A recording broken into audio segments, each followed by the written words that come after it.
World Viral. Trevor O'Connor, WorldViral.tv, sitting down with Thomas Carter, director of When the Game Stands Tall. Trevor? It's very nice to meet you, Good sir. to be here, man. I was able to sit in on the screening last night with the Denver Broncos Alumni Association.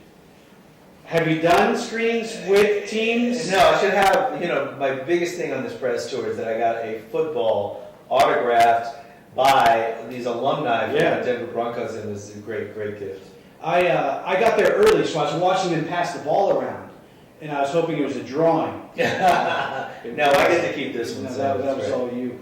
How did it feel to know that there were pros in the audience that were going to judge not only the movie, but the football aspect of the movie? I didn't feel that much pressure about it because I got to lead. I got to introduce and hightail it out there. Those guys were so nice to me to begin with. They were so sweet about everything. I certainly hoped that they would like it and that the young people there would like it. I mean, obviously I want everybody to like the movie, but people who really know football have been very positive about the film, and so that's been very gratifying, and so those guys were no less so that was great. I was seated next to a young family, and the kid next to me was probably 8 or 9. Several times throughout the movie, he was cheering. Oh wow! Like he was into the game, like it was happening for him. So I think I gotta say I'm amazed, happily so, that this movie, it's playing for people from 8 to 80. I mean, I'm really excited about that. I didn't know that kids quite as young as that would sort of stay with this movie and be involved in it, and that's proven to be true. So I'm really thrilled about that. Women have liked the movie. Wasn't sure how much we would be able to get that audience as well. So I think the movie's proven to have something for everybody. It's an emotional film. Certainly hope it's an inspiring film. And yet it has a lot of football action, so it's got a lot of things for people. Yeah, it changes speed several times, which keeps you occupied and engaged in the movie, which was really nice. Yeah. You also directed Coach Carter.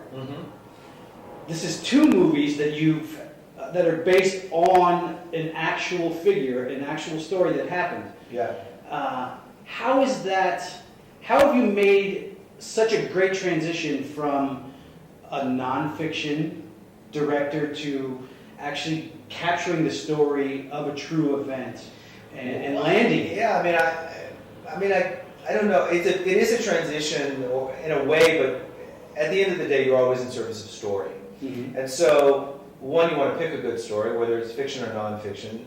Nonfiction is harder because sometimes the story doesn't line up exactly the way you want, and we did move around some dates and things, although we're very true to most actual events in the film.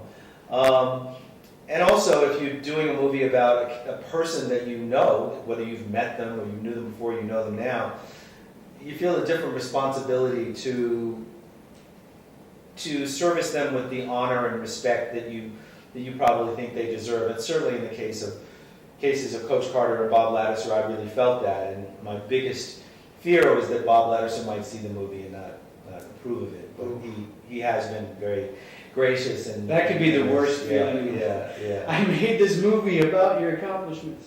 Yeah. And he just he's been great about it. He and Terry both, and they like the movie and have been very supportive. Well, even in the extra footage during the credits, it matched up so well with how the character was portrayed in the movie. I mean, the speeches he was giving, the articulation. I mean, I took the speeches in the movie, most of them, certainly the big speech, directly from the book, directly from what Bob Lattiser really said. In fact, the studio was so alarmed that I had taken this speech out of the book and I plopped it into the script, and it was like 2.5 or 3 pages just of a speech. Right. And they were like, "Oh my God, you can't choose something that long." And I said, "No, this is so great. This is so real." And the rhythms of his speech, that speech and many other speeches, was so terrific that I really kept trying to cut it, and I couldn't. And I said, "Let me just shoot it, and if we have to deal with it later, we will." And I wound up,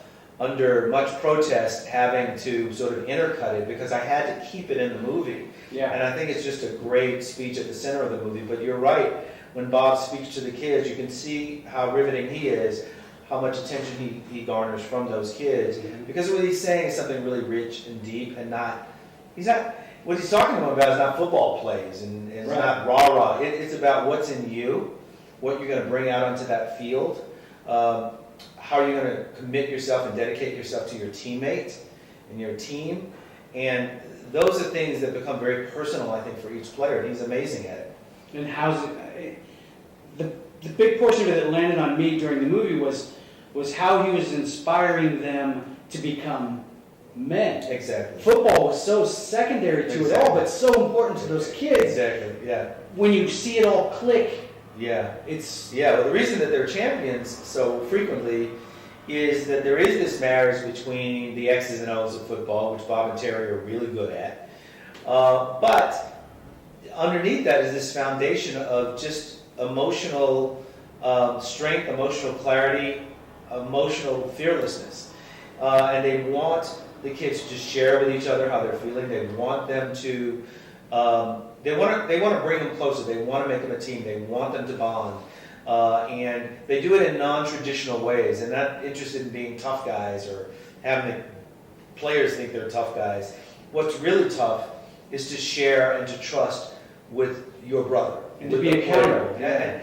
They want them to be adults too. They charge them with being adults. They want you to be personally accountable. They talk a lot about personal accountability. That's why they have in the movie and in real life, they have commitment cards where they invented this thing where I think one of their assistant coaches at some point came up with this notion of index cards on which players would write their commitment for the week in conditioning, in practice, and in the game.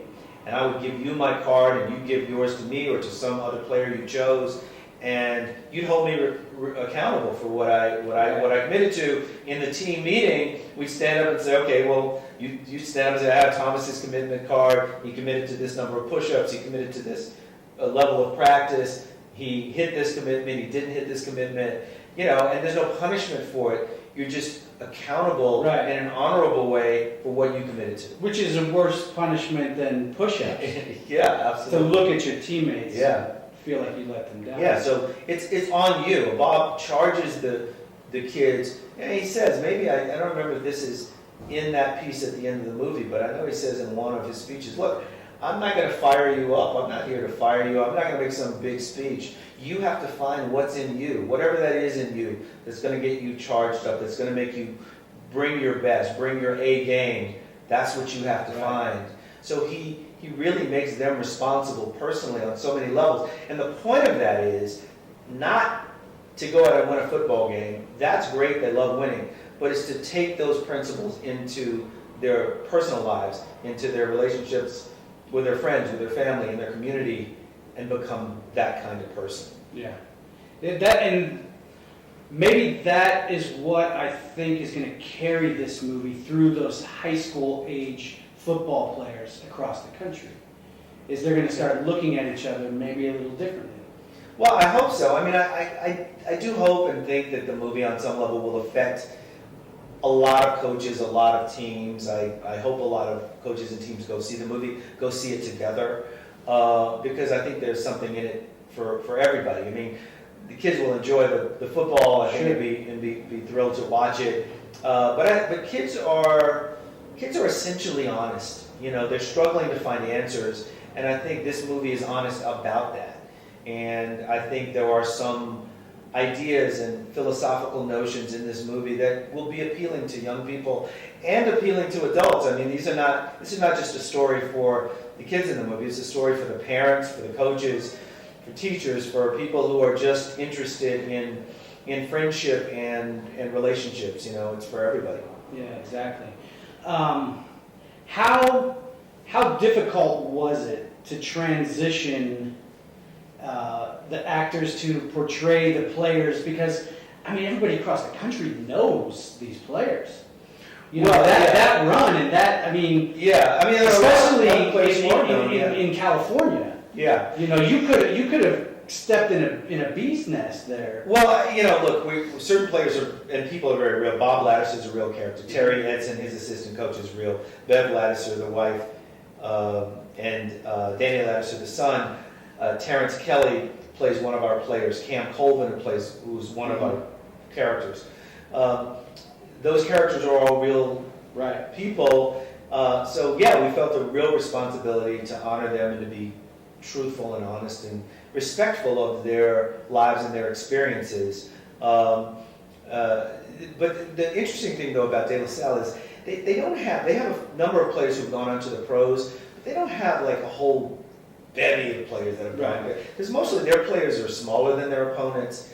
They're not always more athletic than their opponents, but they're playing on a higher level of commitment. When you watch them execute football off the line, they're so fast off the ball, and people know that. Right. Because they're playing sort of above what you would expect from them physically. Sure. Because the level of commitment is above what people have seen, and the level of training and conditioning. So, I wanted to make all those things authentic, the way they play.